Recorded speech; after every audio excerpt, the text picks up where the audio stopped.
stoked to be here. It's my first time at Denison, and I have a lot of good friends from the area. And I guess in our allotted time, we have just under an hour together, right? Probably heard a lot about guitar, jazz guitar. I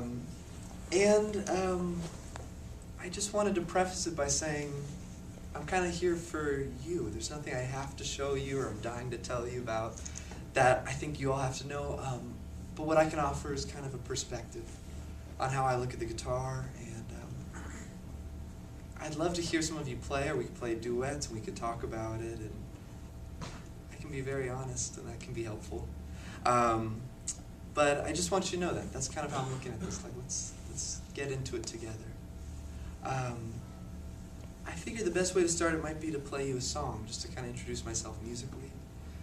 And so I'll start there, and then as you're listening, if anything comes up as far as questions or things you want to get into, by all means, we can run with it. Does that sound good to you? Yeah? Dig it. Very good.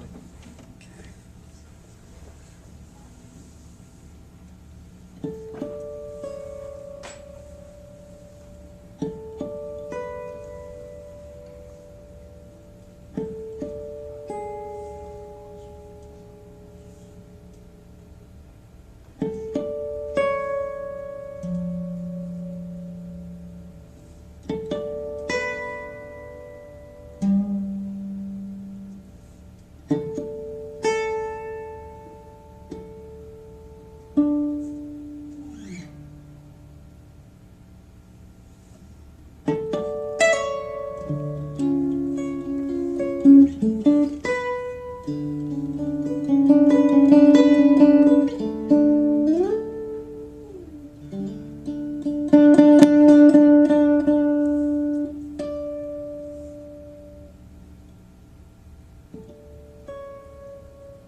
Thank you very much.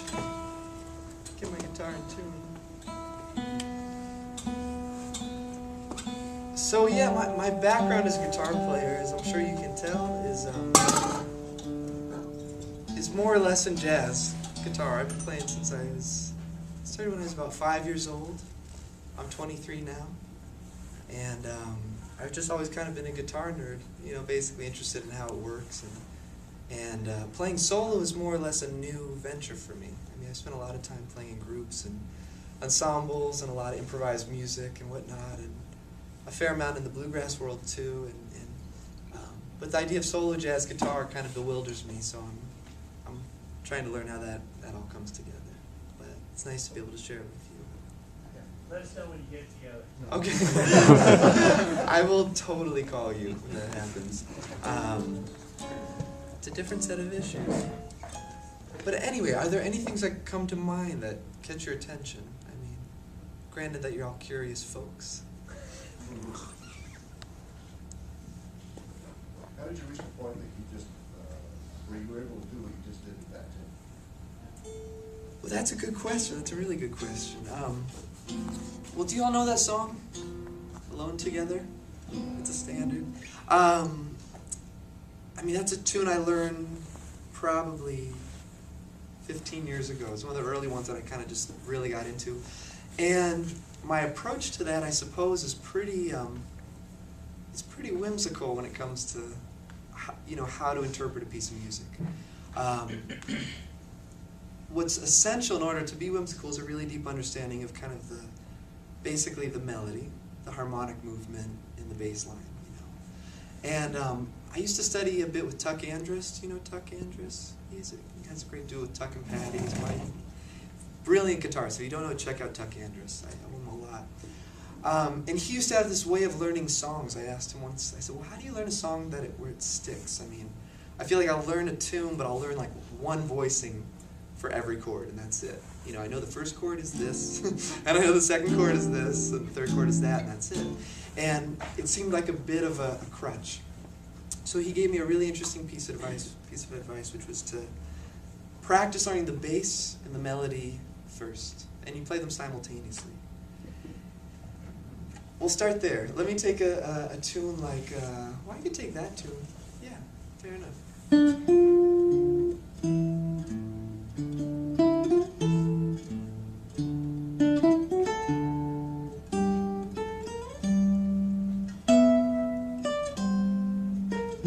Really simple. So that's kind of your structure, right? The bass, tone, the melody. What's interesting about that from just a physical standpoint to me has always been how hard it is to kind of coordinate your hands around a guitar, because, if you're playing a melody note here on a G chord, easy enough, right? But if you have a note up here, you can do that, or you just have to see that the root also exists here, or here, or like that. Beautifully intimate. So, the whole concept of Teach Me That, he said, was that if you have the outer structure, the bass and melody, which he considered two melodic figures, which is kind of true, right? Then you have the freedom to fill in the middle. And you can fill in the middle with the third and the seventh of chords. So if you have, kind of voice leading, things like that, where you just, honestly, I'm not thinking the third and seventh, I'm thinking whatever scale tones are closest that I can actually reach without killing my hand. Pragmatism goes a long way. As a guitar player, you can just settle for shit that your hands can do. But what's cool, so I learned all these songs like that, and so what I started practicing was not practicing a set arrangement of a solo piece, but 10 arrangements at once, and you improvise 10 different versions. So if I were to do that tune again, it might be...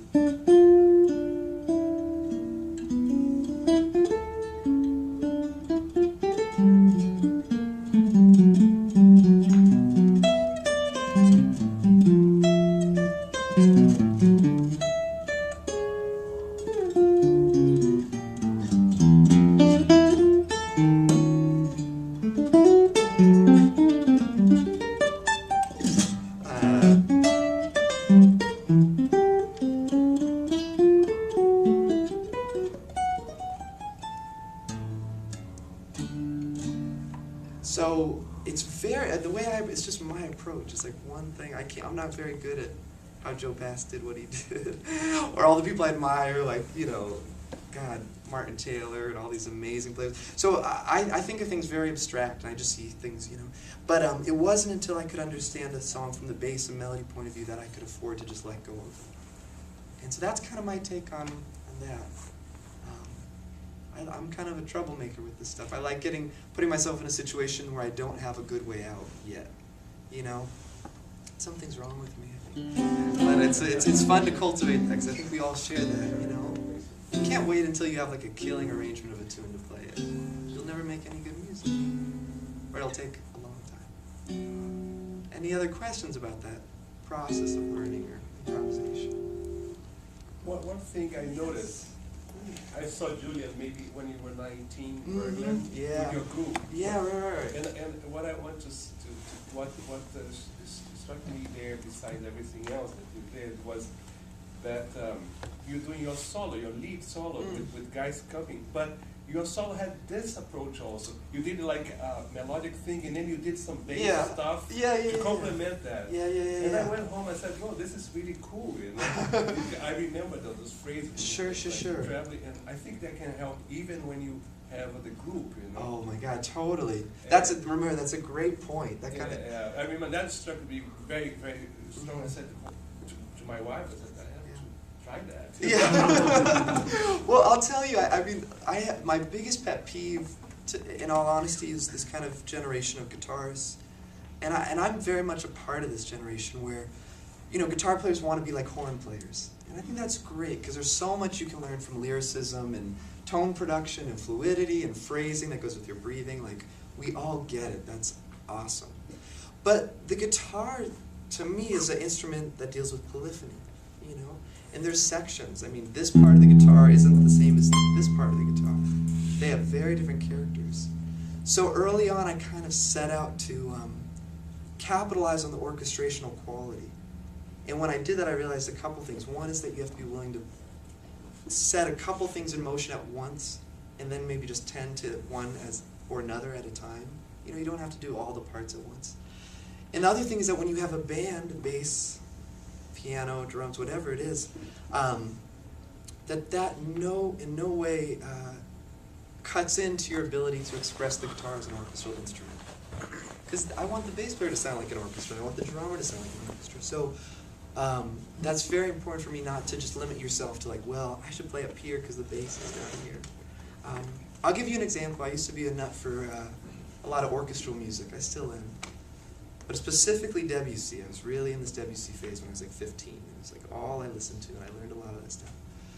And I'm not that smart when it comes to, like, I don't have perfect pitch. I don't have a lot of inherent musical qualities that I see in other people that I wish I had. But I can kind of assess a situation. I think most of us can. So I'd listen to 5 minutes of a Debussy symphonic work, and I'd say, okay, I'm going to write down on a piece of paper all the times it goes low, middle, and high as far as register, right? So just what I'd say is like, okay, cellos are going, and so that's low. That's this color. And then, flutes come in up here, and then there's something with the woodwinds in the middle, and then he does cello and flutes, and then woodwinds. You just take that much, like a little road map of range and register. Fair enough? And then what you do is you go to the guitar and you take a tonality. So let's say you take G, right? And you would basically mock Debussy in terms of the way he jumped. So, take a scale like, this is how I practice scales too. If you have,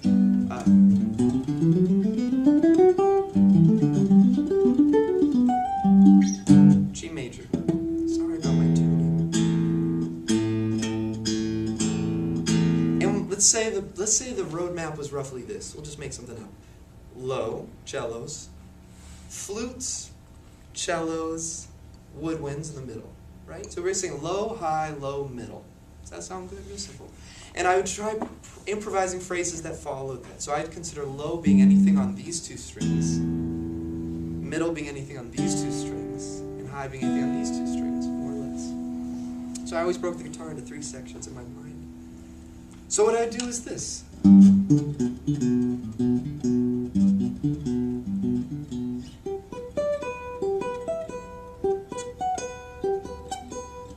That'd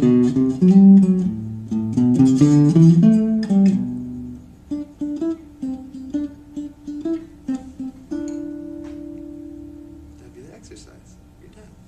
So do you see the kind of the spectrum that you get out of the guitar? It's, I mean, we all do it. We all know it in our heart that it's there. It's just sometimes you get locked into modes and it's easy to forget. So I would do that with a piece and flesh out and just make these arbitrary maps of like, I want cellos for 8 bars, then I want this. And you can do the same with volume. You know, say I want low. You know, you kind of assess the music you hear in really like layman's terms, and you don't get too technical. And that helped push me into this kind of approach a little bit. There's also a bit of coordination with it, you know, of really I'm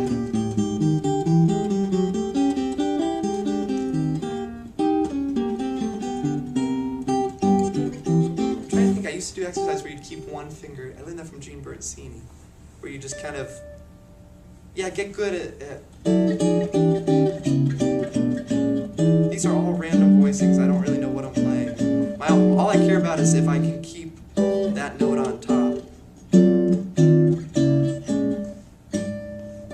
I don't know, so things like that where I really want to be able to have pivot points on the guitar, and that's crucial. So that you don't always start your solo in the same spot every time. You know?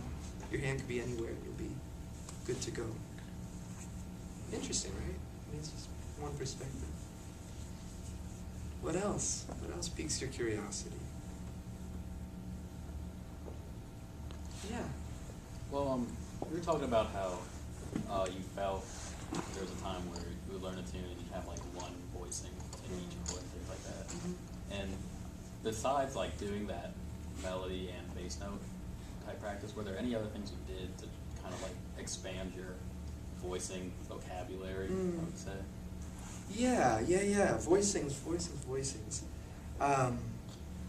Well, can I ask you some dumb questions, like the real basic, like you all should have an answer to it, but they're going to be different, I'm sure. What is a voicing? What constitutes a voicing?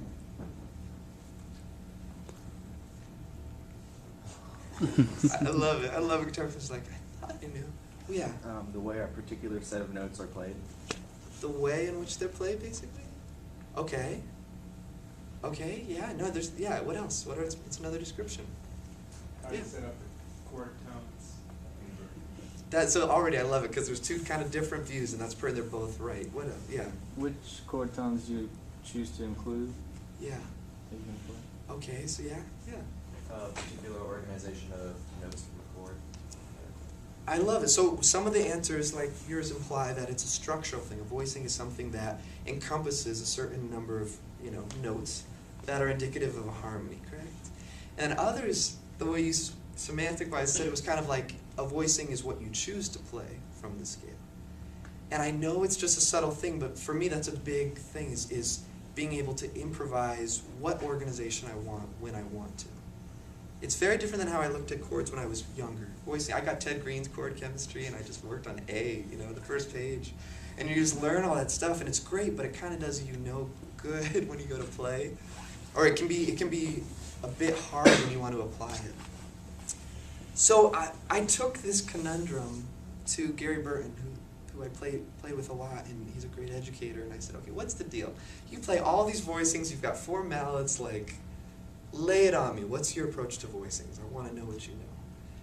And the person he cited for basically teaching him about comping is Jim Hall. He said Jim was the guy who showed him that voicings were not about fixed structures, but rather melodic, basically pathways that converge at one point in time, and then it's a chord. Does that make sense? It's like harmony is like a rested melody stacked on top of each other. So he had me do this exercise, which helped a lot with learning voicings, where you take a tonality, let's say A minor major, melodic minor, kind of whatever, however you want to play it, and you set a metronome, and what you do is you improvise voicings basically, and you go between closed voicings. What's a closed voicing? On the same octave? It can be, but what's another definition of a closed voicing? Within an octave. Within an octave? The reason I say, The reason I say it can be is you can have a 6 and that's within an octave and it implies kind of a spread sound. I don't know if I even have the right answer, but I think of closed as being anything that's less than a fourth. You know, like that's more or less closed. 1, 3 minor third, fifth of an A minor chord. If you want to make it open, you take the middle note, right, and you put it up an octave. So it's 1, 5, 3. I know it makes sense to your ears at the very least, right? The difference. So what you do is you alternate. Let's say you start this exercise with closed voicing, and then I'll just go through it for you. I'll try to show you. Now the key to it is you don't have to worry about hitting chord tones. You can basically play on an A minor. You just imagine there's a bass player, really friendly dude who just wants to play roots for you all day long. And he's over there, and you just kind of imagine that. So if you play A minor, you know, there's nothing that says that that's not an A minor chord to me, because that's, you know, the 4, the 6, and the 9. Most people say, well, that's, you're getting to extension territory, or whatever. I think it's indicative of a color that you're going to want to access when you're comping. So why not? You know. So what you do is this. It'd be like 1, 2, 3, 4.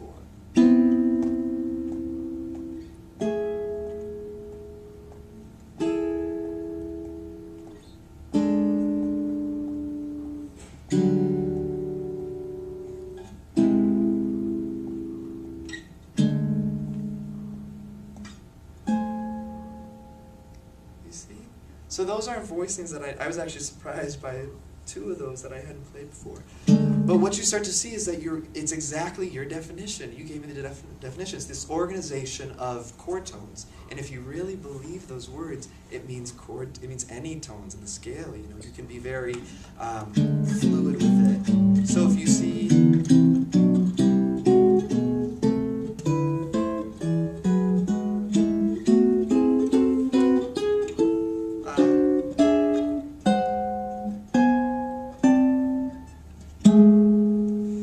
into these just cool colors that are, I would never be able to have the memory to know what those are as voicings, you know? They're just kind of moving melodic lines. Does that kind of make sense? So that'd be great, 10 minutes a day with a metronome, close, open. Do that for like a week, and you'll play like, and it'll feel so interesting to you. You know, like, or something really simple, you'll be like, wow, who thought of that, you know? You have to have, yeah. Get behind the scenes and you appreciate the shit a little more. So that's one way to deal with voicings. You know, big thing about comping, not that anyone asked about comping, but as if we're talking about how you kind of break up a song, is the kind of rhythmic dialogue that exists within an interpretation. You know, what I did in the solo stuff a lot is basically play with never hitting downbeats, a lot of syncopated things. And when you comp for people, it's really more about the rhythm than it is the voicings. So if you really want to kind of test that theory out, ask a friend to come over and solo for 20 minutes over a blues and only comp with 1 note, and just see if you can offer enough support without needing harmony. And then 1 by 1 add a note, then 3 notes, then 4 notes. And then you start to be kind of in awe of how much shit you can do on the guitar, which is a good disposition as a guitar player. So it's interesting, yeah. One thing that I observed is, like, I think sometimes we kind of start from the limitations of the guitar, you know, whether it be the intervals between the strings or the, you know, the cutoff points of the low string and the, you know, the higher notes or whatever, or your reach, things that you said. And I think one thing that I do that I would like to do less of, and do more of what you did, is not playing notes just because they're possible.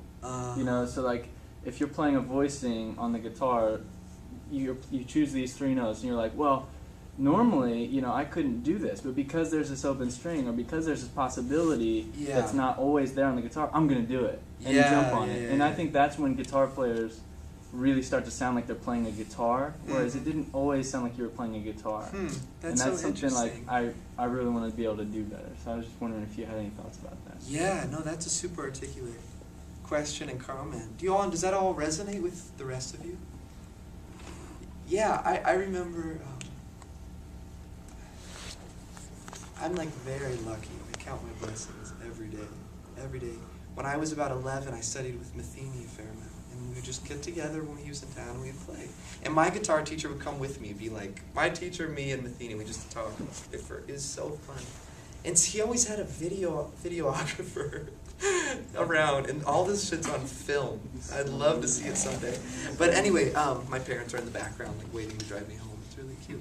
But I remember, the number one thing I remember Pat talking about was exactly what you just expressed, which is that he had a little bit of an issue, as I understood it, with people doing things just because they could, and there's guitaristic things. I mean, shit that we're like, oh, we can't possibly do that. That's, it's too easy. It's too easy. And to be honest, I kind of don't buy into that thought process. Maybe it's just for whatever reason. I don't judge it. I just doesn't feel true to me. I consider myself a very guitaristic player. People say you should hear what you play before you play it. I kind of don't. My thing is, I'm pretty lame in this respect. I'd be like, how will I have heard if it didn't happen yet? Like, I can't just manifest this amazing line and then bam. It's like, I gave up on that a while ago. Maybe I should think about it again. But having heard that, I now hear potential for that. Having heard that, I see potential for that. And I really just let it inform my decision making. But you have to have a certain reservoir of compassion that the first thing you play will lead you somewhere. And this is getting to something practical, I promise. I'll kind of gear it towards that. If you have, right? That's like kind of guitar lick, 101 in a lot of ways. I kind of try to not focus on the things that are obvious about it. That, okay, it's an A minor kind of pentatonic thing. And I look at more of the kind of movement, the gesture that's being implied. And so take something that you've played a million times, like that, let's say, if you have. And just take that gesture of pulling off and moving down the neck and just put it in a different position, regardless of what notes you're on, and see what you get. Do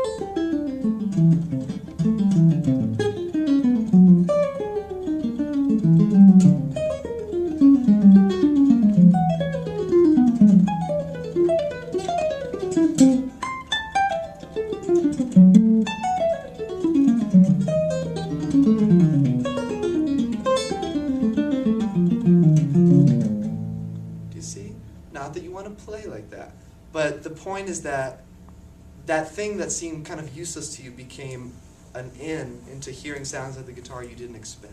Once you've heard yourself sounding other than you're accustomed to, you have this amazing power to then say, well, now you know you're capable, do you accept it? So I heard shit in there that I was like all that,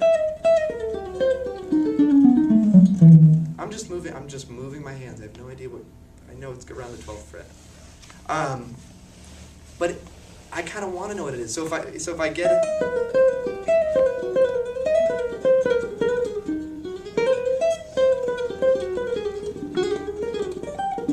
so I see like a G minor triad, and then you go, okay, what else?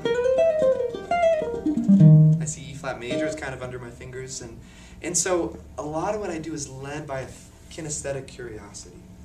And I can't necessarily advocate that for everyone, but I think it's something that is okay. That's one aspect. The other biggest thing, which I think inhibits guitar players from actually playing the shit out of their instrument, so to speak, is that, exactly like you said, you get to the high string and you're like, well, I guess we're done. I'm going to turn back around, go to the low E. And then when I hit that, I'm going to turn back around and go to the high E. And it's this funny little loop that we just do, It's a...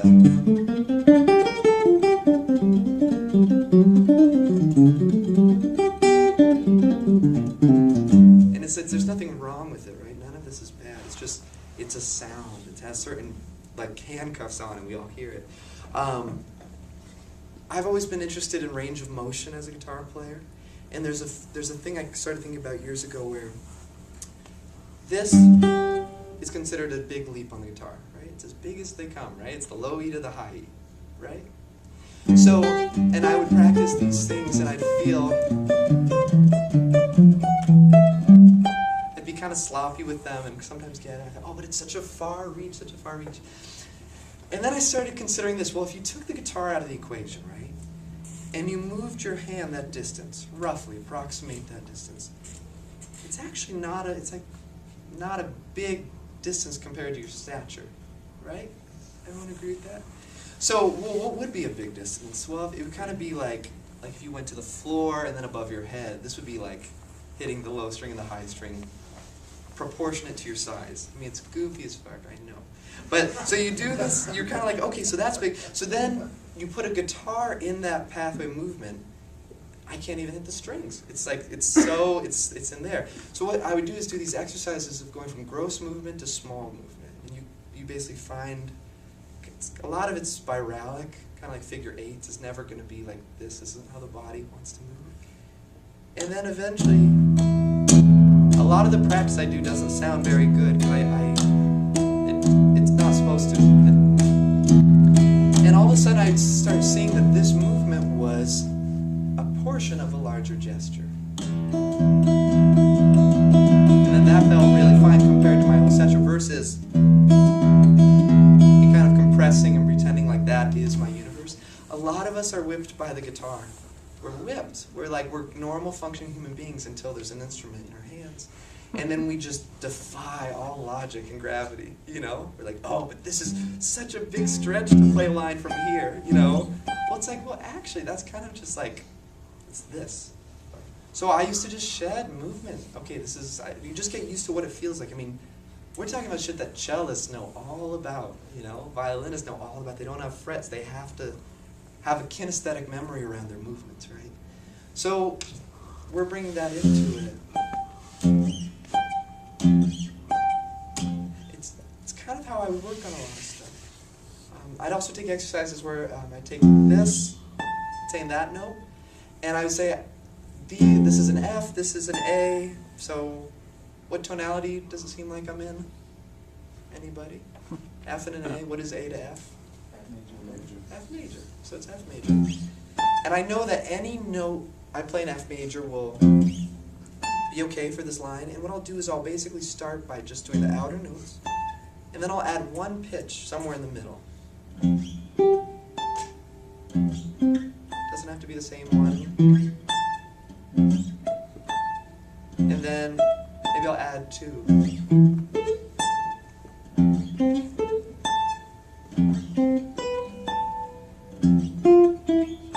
then eventually,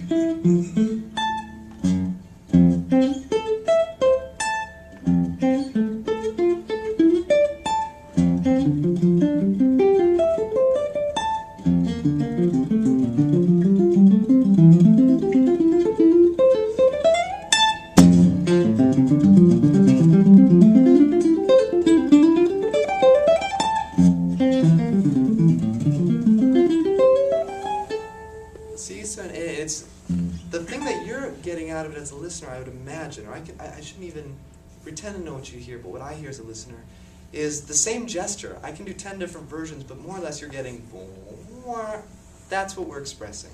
There's a million ways to do it. Enjoy every one of them, you know, but don't, that really helped me practice scales too. When I stopped practicing them, like, do you ever practice this way and then you go play a gig and you sound like that? You all know that? So Gary Burton, you said this great thing of practicing scales in random orders. So you know, F major.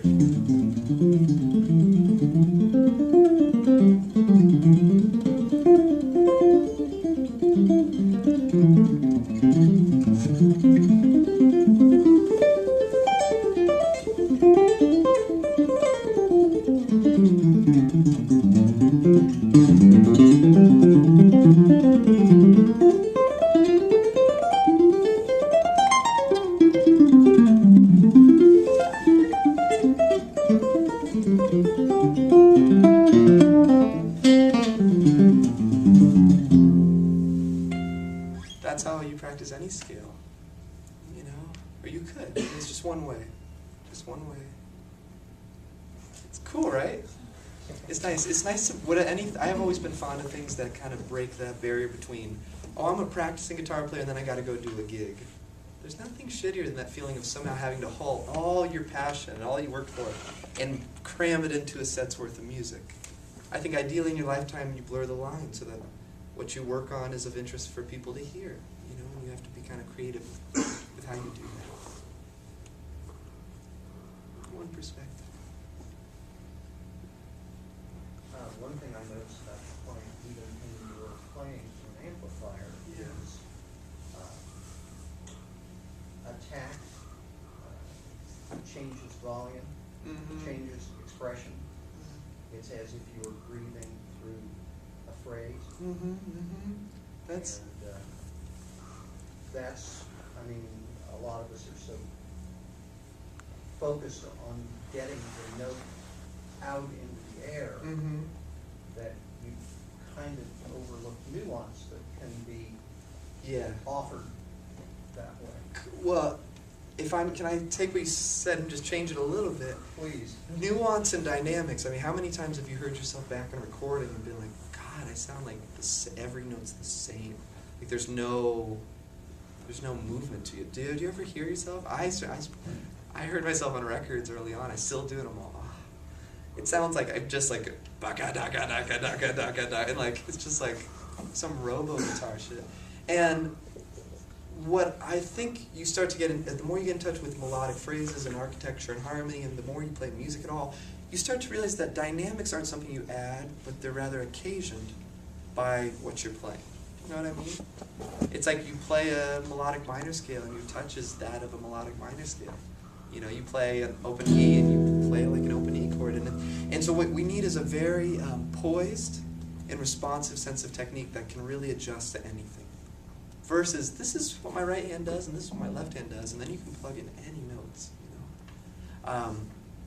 Do you want me to tell you kind of how I simply look at both hands as far as they're concerned? The biggest thing that I've been encountering in my life as a guitar player is the fact that it's not about the hands. And I don't mean that in a ethereal way. I mean it's not. It's about your relationship to your feet on the ground and the way your body's organized. Your hands are, as much as they're good at doing stuff, they're exceptionally good at feeling stuff, right? You can feel heat, you can feel pressure, you can feel texture. So the hands are kind of these amazing receptors that you want to be as unencumbered as possible so that they can take a read of the situation down on the guitar. Does that make sense? So, given that preface, the way I look at picking is pretty simple.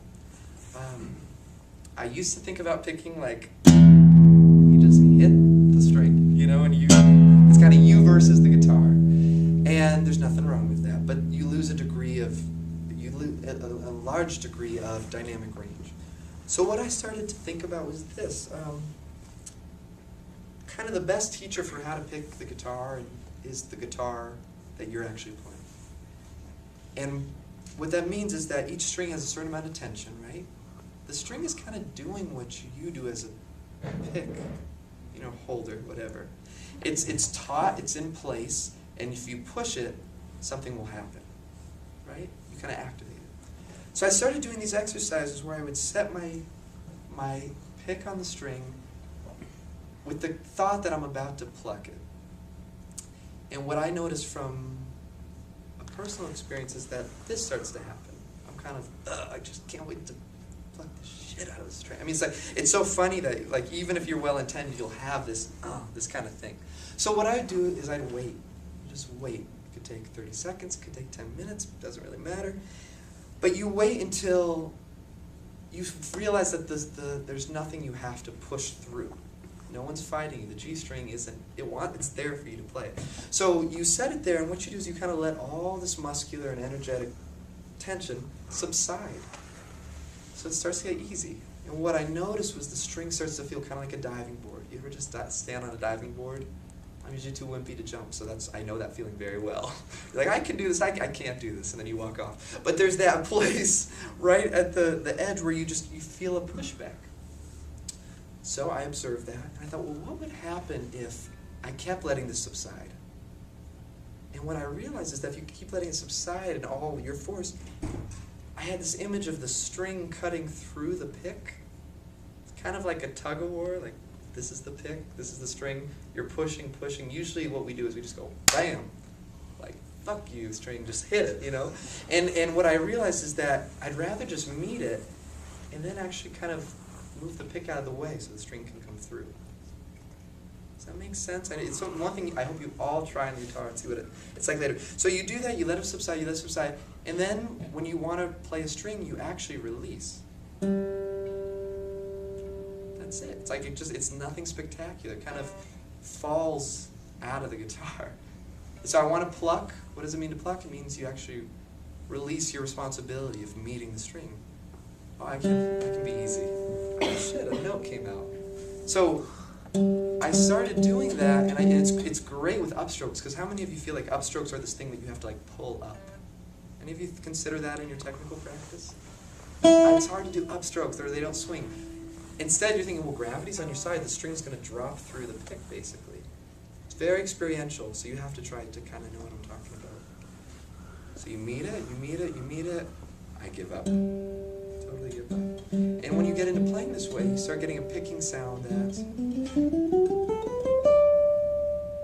Do you hear? There's kind of a potential to be louder or quieter versus... That's where I'm kind of in control every time.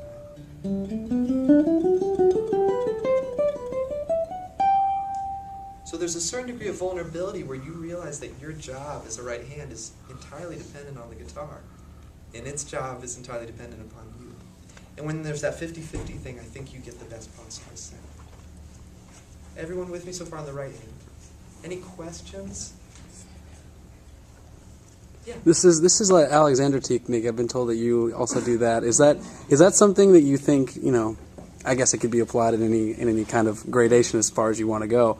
But just, I guess it kind of relates to what Stan was starting about. I'm finding that, you know, there are times when I warm up and I'm really getting good things done, but other times when I'll just oh, I really need to, you know, look at these charts and get ready for this lesson, you know, and I put myself already, and it's not in like a musical place, you know. So I wanted to ask you about kind of what you do when you're like Stan was talking about, like he was talking about just sitting with the guitar, getting your body in tune, you know. Well, Stan seemed to have a beautiful sense of how he held the guitar. I didn't hear him